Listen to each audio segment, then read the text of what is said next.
오늘 계속해서 누가복음 11장 11절부터 13절까지 3절 우리 본문을 읽도록 하겠습니다. 시작. 너희 중에 아버지 된 자로서 누가 아들이 생선을 달라 하는데 생선 대신에 뱀을 주며 알을 달라 하는데 전갈을 주겠느냐. 너희가 악할지라도 좋은 것을 자식에게 줄 알거든. 하물며 너희 하나님 아버지께서 구하는 자에게 성령을 주시지 않겠느냐 하시니라. 예수님께서 제자들에게 이제 기도를 가르쳐 주시고 특별히 응답받는 기도, 어제 비유로 여행 중에 밤중에 찾아온 친구에 대해서 간청하는 기도, 간절히 기도하는 기도를 우리에게 말씀해 주셨습니다.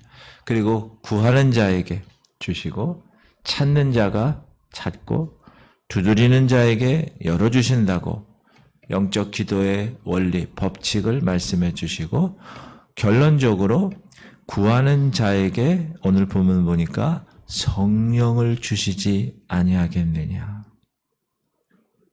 결론이 이게.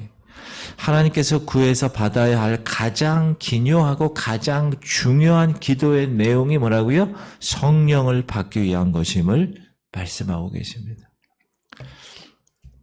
예수님께서 무엇이나 주저 말고 구할 것에 대해서 세상 아버지와 하늘 아버지의 경우를 비교하시면서 말씀해 주셨습니다.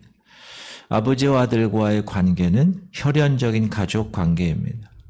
그렇죠? 그것엔 사랑이 있고 그 자식의 장래에 대한 계획이 있고 부모의 선한 계획이 있죠. 그리고 책임이 있습니다. 부모가. 그 아버지는 아들에게 좋은 것을 주려고 합니다.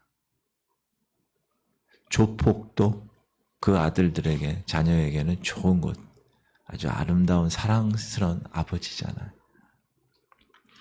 왜 그러죠? 그것은 인간의 본능이기 때문에 그렇습니다. 그건 불가항력적인 일이에요. 그렇게 만드셨기 때문에. 그래서 생선을 달라 하는 아들에게 전갈 같은 해로운 것 줄 수 없다. 계란 프라이 해주세요. 그러는데 뭐 준다고요? 전갈을 주겠느냐. 그렇지 않죠. 여기서 주님은 하물며 너의 하늘 아버지께서 구하는 자에게 성령을 주시지 않겠느냐. 이 하물며라는 말은 세상에 있는 우리들의 육적인 아버지의 경우도 그렇게 좋은 것으로 주는데 하늘에 계신 하나님의 경우에 어찌하겠느냐. 반문하시는 거죠. 그런데 이 말씀이 마태복음에도 나오거든요. 근데 마태복음에서는 하물며 너희 하늘 아버지께서 좋은 것으로 주시지 이렇게 얘기 나와요. 그러나 여기 누가복음에서는 성령을 주시지 않겠느냐. 약간의 차이가 있지만 별 문제가 되지 않습니다. 하나님께서 우리들에게 주시는 것 중에서 가장 좋은 것이 뭘까요? 성령이기 때문에 그렇습니다. 성령을 주시지 않겠네. 먼저 우리는 성령은 하나님이 주시는 하나님의 선물이라는 사실을 알아야 됩니다. 선물이에요, 선물. 선물은 받는 사람 마음대로, 받는 사람 생각대로 가질 수 없습니다. 그렇죠. 그리고 선물은 금이나 은으로 사는 차원이 아닙니다. 선물은. 예수께서 대답하여 이르시되 네가 만일 하나님의 선물과 또 네게 물 좀 달라 하는 이가 누구인지를 알았더라면 네가 그에게 구하였을 것이요 그가 생수를 내게 주었으리라. 우물가의 여인, 사마리아 여인. 베드로가 이르되 너희가 회개하여 각각 예수 그리스도의 이름으로 세례를 받고 죄사함을 받으라. 그리하면 성령의 선물을 받으리라. 이 선물은 그리스도를 믿음으로 구원 얻는 자에게 주시는 하나님의 은사입니다. 선물, gift of God, 하나님의 선물이에요. 성경에서는 구원과 이 성령과 같은 맥으로 취급하고 있고 구원의 선물이 성령의 선물이라고 동일시하고 있습니다. 왜냐하면 사람이 성령을 받음으로 구원이 확정되기 때문에 그렇습니다. 성령은 그리스도의 영이라고 부릅니다.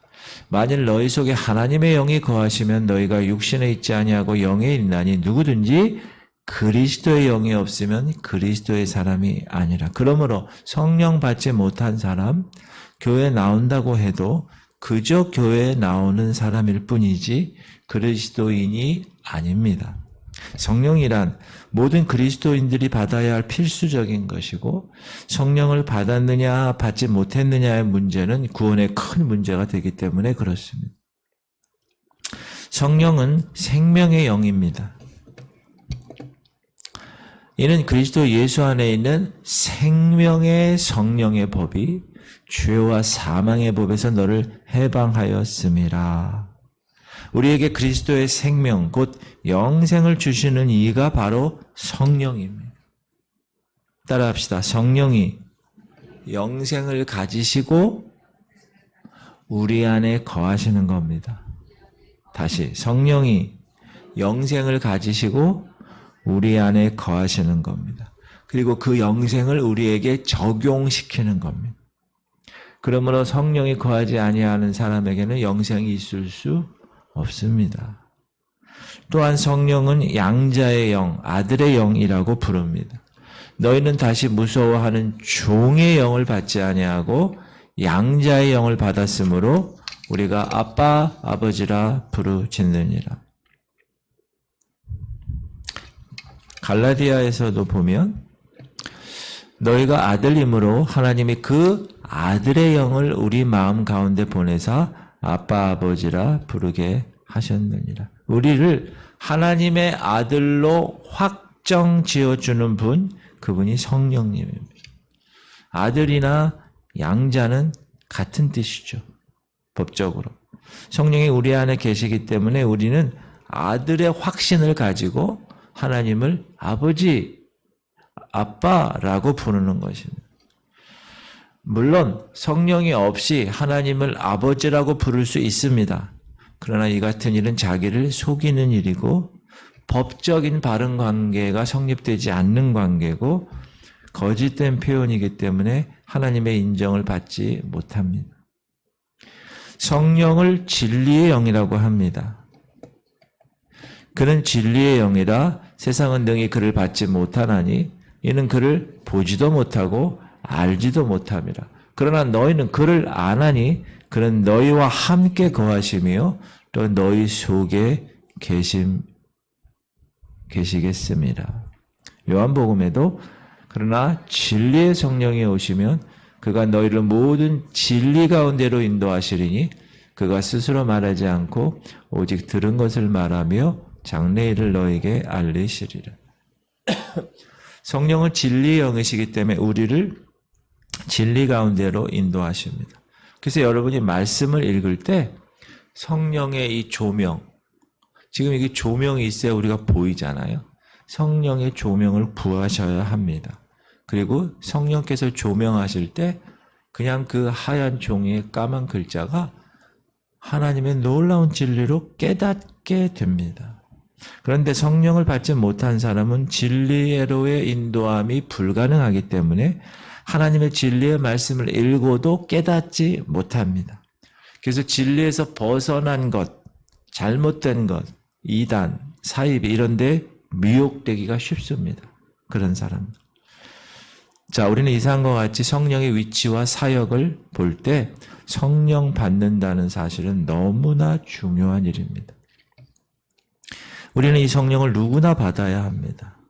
그런데 이 성령 받는 것은 영적인 일이기 때문에, 성령은 영적인 존재이기 때문에 성령을 받았는지 그렇지 못한지는 잘 알지 못하지만 성령을 받은 증거가 있습니다. 근데 이거는 인간적인 방법으로는 분별할 수가 없습니다. 영적인 방법으로 알게 됩니다. 자, 성령 받은 사람은 그리스도인의 증인의 삶을 삽니다. 다른 사람에게 복음을 전하는 일은요, 내 능력으로 되지 않기 때문에 성령의 권능으로만 가능하기 때문에 그렇습니다. 그래서 성령 받은 사람은 성령을 쫓아 생각하고 성령을 쫓아 행동하는, 살아가는 생활을 하게 됩니다.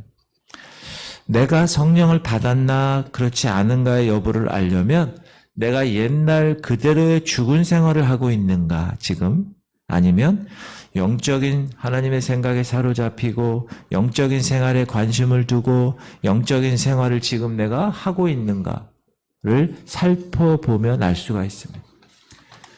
영적인 생각이 전혀 없고 영적인 생활에 전혀 관심이 없고 그 삶 가운데 영적인 열매가 나타나지 않는다. 그 사람은 성령을 받지 못한 사람입니다.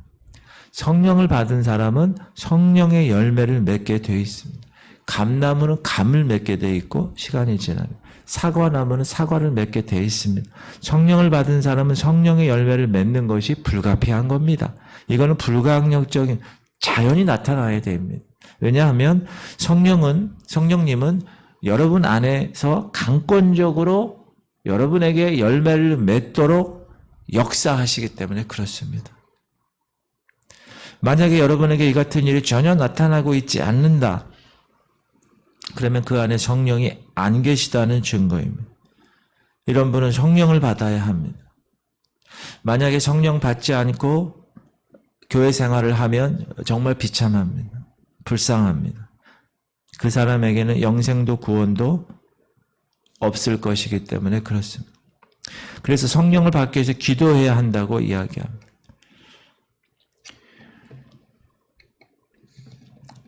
성령님의 사전 사역이 있는데, 자, 구원을 받을 하나님의 백성들에게는 성령을 받기 이전에 진리로 인도하시는 성령의 감동이 있습니다. 성령의 인도하심에 강한 역사를 받게 됩니다. 이것을 성령의 사전 사역이라고 하는데, 만약에 이것이 없으면 내 죄를 회개할 수가 없습니다. 불가능한 겁니다. 자, 이 교회에는 성령의 감화를 받고 나오는 사람은 있습니다. 그러나 아직 성령 받지 못하고 있는 사람들이 상당수입니다. 이런 사람들은 성령을 받기 위해서 사모하는 심령으로 간절히 기도해요. 성령님 환영합니다. 성령님, 제가 성령님 모셔드리기 원합니다. 제가 성령님을 사모합니다. 이렇게 기도하며 회개하는 심정으로, 사모하는 심정으로 기도할 때 성령께서 임재하시는 것입니다. 몇 가지 해야 할 일, 말씀을 들어야 합니다. 회개해야 합니다. 순종해야 합니다. 성령 받기 위해서 사모하고 기도해야 합니다. 사랑하는 성도님들, 성령을 구하고 받는다고 어떤 증거를 얻으려고 하면 되지 않습니다. 성령 받은 증거는 확실한 믿음으로 알게 됩니다. 그러므로 내가 너에게 알리노니 하나님의 영으로 말하는 자는 누구든지 예수를 저주할 자라 하지 아니하고 또 성령으로 아니하고는 누구든지 예수를 주시라 할 수 없느니라. 내가 예수 그리스도를 Savior, 구원자, 그리고 Lord, 주님으로 내가 믿는 거는 성령이 하지 아니하고는 그렇게 할 수가 없는 겁니다. 확실한 믿음으로 알게 돼요. 내 안에 성령님이 거하면 느껴질 수밖에 없어요. 그렇죠? 성령께서 역사하시는데. 그리고 성령 받은 증거는 성령을 쫓아 살아가는 자신의 생활의 변화로 알게 됩니다. 내가 예전엔 그렇게 행동 안 하고 그렇게 안 살았는데 지금 내가 변화된 거예요. 육신을 따르는 자는 육신의 일을, 영을 따르는 자는 영의 일을 생각하나니 육신의 생각은 사망이요 영의 생각은 생명과 평안이니라. 육신의 생각은 하나님과 원수가 되나니 이는 하나님의 법에 굴복하지 아니할 뿐 아니라 할 수도 없습니다. 육신에 있는 자들은 하나님을 기쁘시게 할 수 없느니라. 그래서 내가 육신에 지금 속해서 사는가 아니면 성령 안에서 사는가, 여러분의 삶의 태도, 삶의 열매를 보고 그 변화를 보고 성령 받은 증거를 점검할 수가 있습니다. 또 성령 받은 증거는 하나님의 말씀을 깨닫는 것으로 알게 됩니다. 왜? 진리의 영이시잖아요, 그분이.